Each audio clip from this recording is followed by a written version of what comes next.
ध्यान से देखो, आदमी की पैंट से पेशाब रिस रहा है, लेकिन वो हिलने की हिम्मत भी नहीं कर रहा है, यहाँ तक कि एक गहरी सांस भी नहीं ले रहा है। वो इस मुद्रा में 8 घंटे से है। दरअसल उसके सामने एक ज़ॉम्बी उसे घूर रहा है।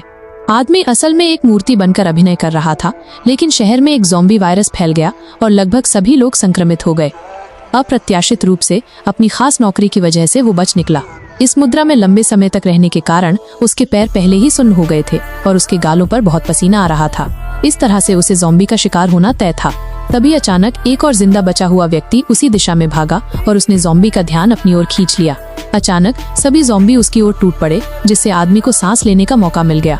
ज़ॉम्बी के झुंड ने आदमी के पैरों के पास ही उस मोटे आदमी को टुकड़े टुकड़े कर दिया। इस खूनी दृश्य को देखकर आदमी को लगभग उल्टी आ गई, लेकिन उसने जैसे तैसे उसे रोक लिया। उसी समय उसने आसपास का जायजा लेना शुरू किया और एक और व्यक्ति जो एक ठेला ढोने का नाटक कर रहा था वो भी जिंदा था।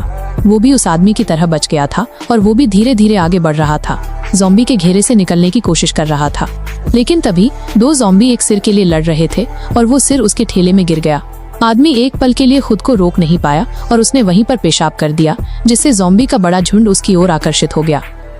इस पल आदमी को मौका मिला और वो भागने ही वाला था, लेकिन उसके पहले से ही सुन्न हो चुके पैर तालमेल खो बैठे और वो लंगड़ाकर ही आगे बढ़ सका। सौभाग्य से ज़ॉम्बी बहुत फुर्तीले नहीं थे और वे आदमी का पीछा नहीं कर पाए। उसने मौके का फायदा उठाया और सीढ़ियों के नीचे छिप गया, जिससे वो बच निकला। ये देखकर आदमी सुअर की तरह हंस पड़ा, लेकिन जैसे ही उसने पीछे मुड़कर देखा वो चौंक गया, क्योंकि उसके पीछे पहले ही ज़ॉम्बी का झुंड खड़ा था।